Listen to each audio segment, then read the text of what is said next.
Genesis, Ethereum, mine.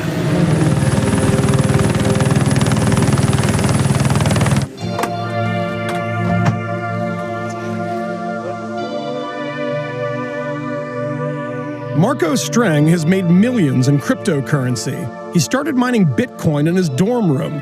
Nearly a decade later, the 28-year-old college dropout turned a single wheezing computer into a lucrative crypto mining empire. What you're seeing here is the Enigma facility, which is the largest Ethereum mining facility in the world. And it was an exciting time. It was years ago when we came here and built this. And now we're expanding and expanding further and further because the demand is growing and everyone is ramping up the capacity. If you have the money, you can always buy cryptocurrency. Last year, Bitcoin peaked at almost $20,000. Or you can earn it by running a cryptocurrency mine, a network of computers that serve as the backbone of the crypto economy. What are these machines doing? So those computers are miners. They are mining cryptocurrencies and they're validating the transactions on the blockchain. And they get a reward for that. So if I pay somebody for something in a cryptocurrency, it's being validated potentially by one of these computers. Yeah, that's true. And when somebody makes that transaction, you validate it here in Iceland and you make money. Yes. How much does one of these cost to create? If I'm going to create one of these at home, one of these units. $2,000. And how many are in here, in this one warehouse here? Tens of thousands. Yeah. Tens of thousands. Mining operations like Marco's were made possible by pseudonymous programmer Satoshi Nakamoto, who in 2009 created Bitcoin, a decentralized digital currency run by no one entity and beyond the control of any one government. But Nakamoto, whose true identity remains a well-guarded secret, faced an obvious problem. If no physical currency exists, who tracks the ownership of a digital coin? To solve this, he created the blockchain, software that records and stores information, like who owns a Bitcoin, on a decentralized ledger shared across millions of computers. It can't be changed, and it's nearly impossible to hack. The big thing about mining in general is that it's not one single central entity that validates all the transactions. The miners all over the world are validating them. So this server farm on this kind of moonscape of Iceland, this might replace a central bank. It's not only replacing, actually, it's making a central entity obsolete. It's a scam, it's a bubble, it's going to burst, everyone's going to lose all their money. For some cryptocurrencies, it's most likely true, but I see real value in, for example, Bitcoin or Ethereum. The underlying technology is phenomenal. I've had people tell me this, that this is the most revolutionary technology that we've seen since the wide-scale adoption of the internet. Very comparable to the beginning of the internet. At the beginning, it was just a protocol, very abstract. But now, I mean, we're nearly doing everything in the internet. Blockchain, which some are comparing to the early days of the internet. It sounds confusing, but listen up. It introduces so many opportunities, so many unique business models. People say blockchain could end companies as we know them. For regulators, it is certainly a concern. You have things like the SEC, you have FinCEN, you have the IRS. But while the business world scrambles to exploit it and governments rush to regulate it, countries like Russia see a very different opportunity. My sense of cryptocurrency is largely driven to evade U.S. sanctions and to undermine sovereign currencies. Both of them are a challenge to the national interests of the United States. We need to search for unconventional solutions. These are the people who will build our new future and live there. One of those unconventional solutions is the Ethereum blockchain, created by a man named Vitalik Buterin. Я с большим удовольствием приглашаю на сцену основателя компании Ethereum, главный рок-н-ролльщик биткоина и майнинга Виталия Бутерина. Raised in Canada to Russian parents, Vitalik is the blockchain movement's biggest celebrity. If blockchains are as transformative as the proponents are saying they are, then that would imply that eventually we'll see hundreds of millions of people using it in some way or another. Vitalik created the Ethereum blockchain when he was just 21 years old, and its cryptocurrency, the Ether, is second only to Bitcoin. Its market cap increased by over 10,000% in 2017. Vitalik is on a global campaign to raise awareness of his creation and its potential applications for business, finance, and government. Друзья мои, спасибо большое. Давайте поаплодируем Виталик, Влад, Эфириум.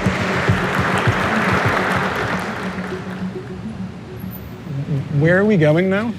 We are going to Kazan, which I understand is the capital of the Republic of Tatarstan in Russia. You know, like, I've met government people from Canada, US, UK, Russia, China, Taiwan, Singapore, Thailand. Usually the central banks want to have a chat, and like, why not?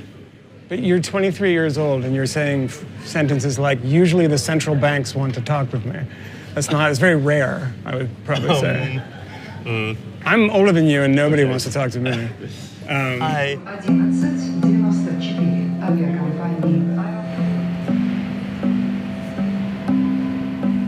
Am I riding with you guys? No, we can't. I think you're riding this car.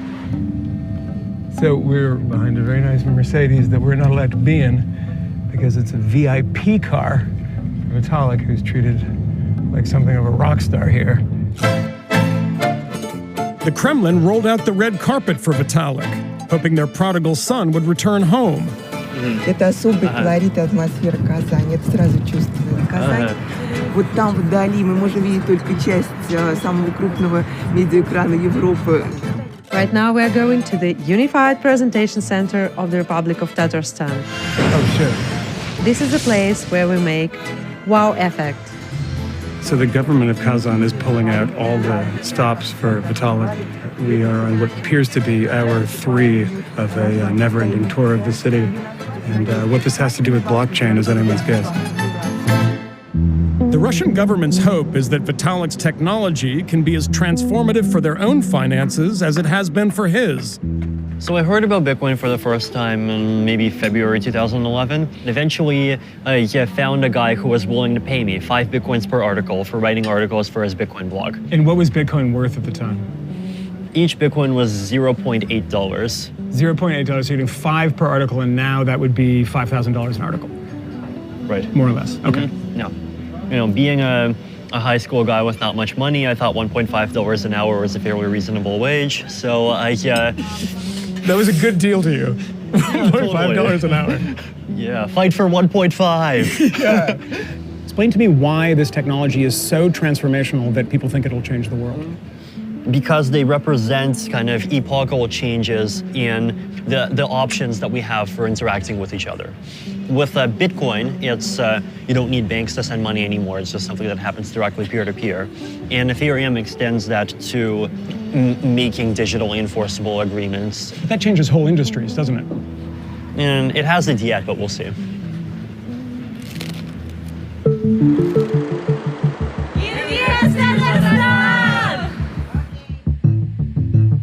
What is it about Vitalik? Why are you so interested in blockchain? Because Tatarstan is considered to be the innovative republic. You want to be the sort of Silicon Valley of Russia.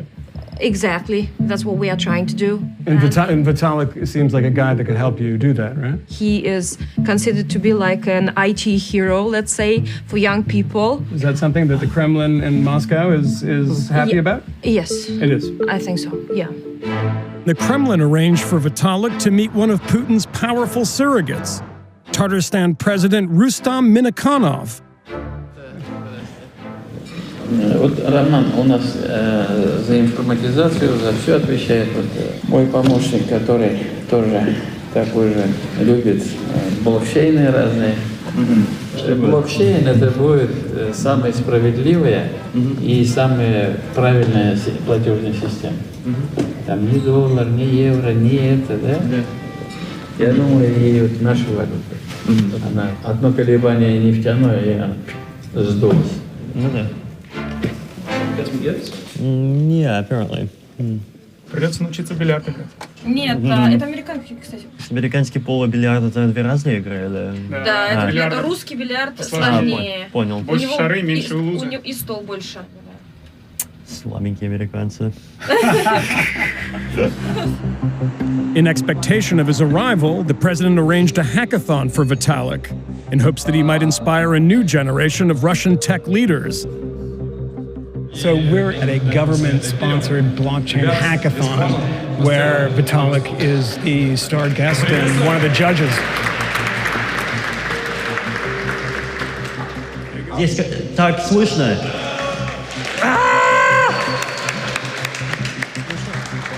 This is a high-technology park that is intended to support IT industry and startups.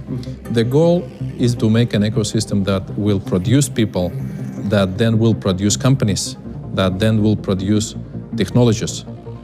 United States has approximately 2.5 million IT people working in the IT industry, very active, and Russia is just 400,000. And a lot of your very smart Russians come to work in America, too.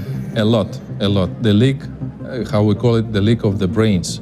But this is something that Russia can lead in. We if hope. you get in early We with hope. blockchain. We hope. That's kind of the idea, isn't it? It is. In 2016, the Kremlin was on the verge of banning cryptocurrency transactions. But that hostility has turned to opportunity. Putin, alongside rogue regimes in Iran and Venezuela, realized that an anonymous, virtually untraceable currency could provide an opportunity to evade crippling international sanctions. When you were at the St. Petersburg Economic Forum, you were pulled aside by President Putin. What was that like? What did he want to talk about?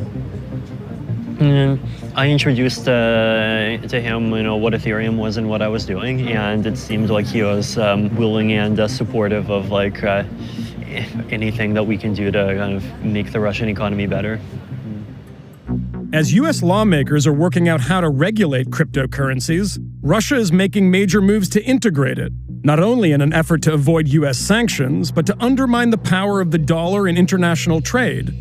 Sergei Gorkov was trained by the FSB as a Putin confidant and currently serves as head of Russia's largest state investment bank, which was hit with sanctions by the Obama administration in 2014. He recently signed a deal with Vitalik in support of a new blockchain research institute.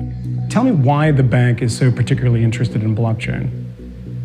Банки коммерческие понимают, что традиционная банковская деятельность, наверное, не будет существовать в том виде, в котором она существует, долго. Который, конечно же, не будет предполагать, что банк как банк будет существовать как сейчас. What would you tell a country who hasn't embraced blockchain technology? Представим, кто-то в 90-м году, или там в начале 2000-х, или в 90-х сказал, мы не хотим внедрять интернет в своей стране. Где бы эта страна находилась сейчас? Да, вот тот, кто не будет заниматься блокчейном, я думаю, через 20-30 лет тоже будет в каменном веке.